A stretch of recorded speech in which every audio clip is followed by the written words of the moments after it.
How's it going, YouTube? Today is Black Friday and it is like 28 degrees outside, and days like today are what separate the men from the boys. This shop is not heated. You might can see I've got a little heater right here. It kind of works whenever I might eventually turn that on, but hey, I'm just going to tough it out today because guess what? I've got to get stuff done. When the whole world is out just trying to get all the things that they don't need, I'm just super appreciative of what I have right now, and I'm going to work on it and use this day to get more stuff done on the truck because I got to get this thing done before February. That's the goal, at least. So today's goal, though, is to get up under this thing and unbolt the bed, maybe get some of the bed wood out, and actually try to remove the bed today if I can get a couple buddies to come over and help me. So that'll be a big thing, because once I get this bed off, then I can start on the rear notch and getting all that stuff figured out. The front's all done. Now it's just the back. It's so close. Like, you would think it's only halfway done, but man, you can get it really close now. I'm just gonna do a quick walk around first to let you guys know kind of what it looks like. You've only seen it in the background of photos so far. So in my past videos, I've got the front bagged on those lower CPP control arms that I fabricated. I cut out the inner fenders. Those are both on two of the videos that I posted earlier. You can see it's tucking mean right now. Obviously there's still a little bit of gap here because the back is still up. So once I get that back lowered down, it's gonna level out a lot. I didn't get a chance to record video of the vintage air. That was before I started recording videos, but here's just kind of a glance at that setup. Turned out really awesome. So a few of the different decisions that I have to make on this truck is what kind of wood I want to put in the back. As you can see, if you look at it, that looks like regular wood, but that is actually a piece of plywood. It's a piece of plywood that's been ripped into 3 sections, and then they've mounted the chrome strips there just directly to the wood, and it looks really good. I can see on the edges there's a few little pieces that are starting to chip away and stuff like that, so I'm going to replace all of that, and I'm trying to figure out, do I want to go like Hester style like I did with Crockett, with the different slats of wood with the metal strips that bolt down, or do I want to do a piece of plywood similar to they have here but with a raised bed floor? And I'm also pondering, do I want to do the shock lift so I can access some of those things from the back? I don't really want to do that. I like how it looks and I like the practicality of it because you can get to all the things that you need to work on sometimes. But we will see, we'll find that out. My main goal is to just get this bed removed and start bagging the back of this truck. So the bed stuff can always wait. The raised bed floor, that is something that we can tackle once we get there. But today, take this bed off. Let's look at the frame. Let's start taking some of the wiring off, and hopefully by next weekend I can start cutting into the frame and getting to the fun stuff that I can show everybody how to do. So I'm excited. The front's bagged, just got to bag the back, and then we're going to get a realistic view of what this thing's going to look like when it's laid out. I've got the Boyd tank sitting in the living room right now. I need to bring it out here, so we've got to figure out how we want to mount the tank, what we want to do with the air tank and the compressors and all that kind of stuff in a later episode. So hey, lots of information, lots of videos to come, and I'm excited about it. We're just now getting into the really fun stuff. So hey, thanks for watching, and I hope that you can learn something from the video. And if you have any questions or comments, post those in below. And hey, if you're watching this and you don't subscribe, hit the subscribe button. Like, that would really be cool. So I'd appreciate that. With help from a few friends to get this bed off, it's ready to start getting cut on. So as you can see, I've got to remove that exhaust there and then undo the rear coil springs and then lower those trailing arms in the rear end out of the way, and we'll begin to cut away that bump stop mount, and then we'll cut away that cross member and then begin the rear notch installation. I got the truck jacked up. I've got it on jack stands. Right here in the back, as you can see, like that. The front is still on those.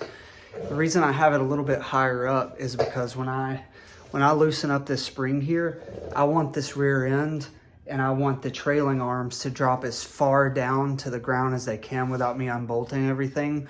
So I can begin, first step is gonna be cutting off this bump stop. And once I get that off, then I can go to the cross member right here and get that cut off. Those are the two things that we have to remove in order to begin to install our notch.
Awesome. We've got our shocks off, springs off, panhard bar removed.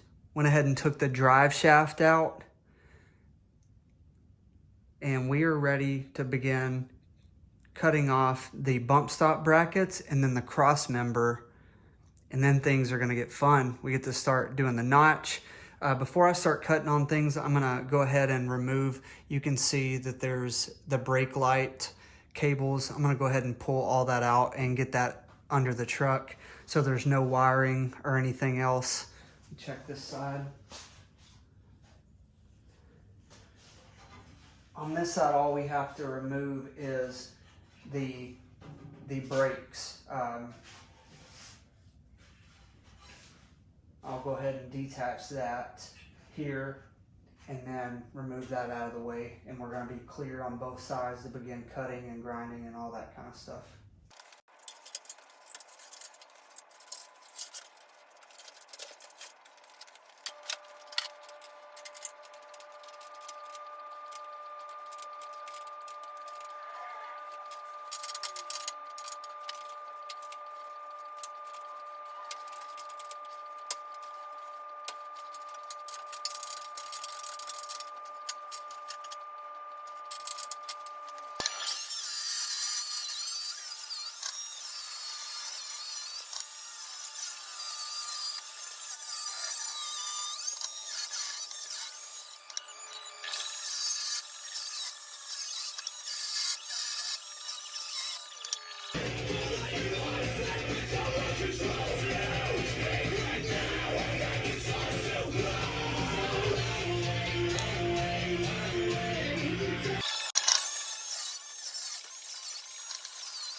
Starting to warm up a little out here. Had to get rid of that beanie. So just to update everybody on what's going on. So this is the bump stop bracket, and all I did was cut it off around the edges, and then I put an X into each rivet. And the reason I do that is whenever I go to cut it, it's cutting little sections of it off instead of trying to slice all the way through it.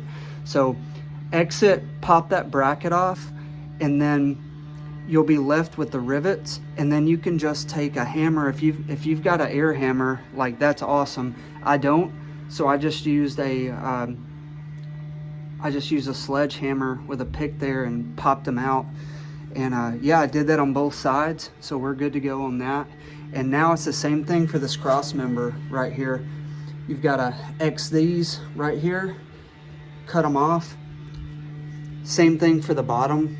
You're gonna cut those off and then remove this cross member, and we'll be, man, we're gonna be set after that. So stay tuned.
All right, we got that cross member out of there. Hey, not too bad. Remember the first time I did that, it took me like half a day. So having that process down really helps out a lot. Next, we have to go ahead and take out these 3 rivets right here. And as you can see on the other side there, that is just the reinforcement for the spring. So we're gonna take that off of there. We won't need that anymore since we're mounting the bag in there. So yeah, stick with me and let's keep making progress. Got a little bit more prep work to do to get this KP components notch ready to get in there. So I'm about to remove a few more rivets and then get some things measured up, drill some holes, and then I'll walk you through this.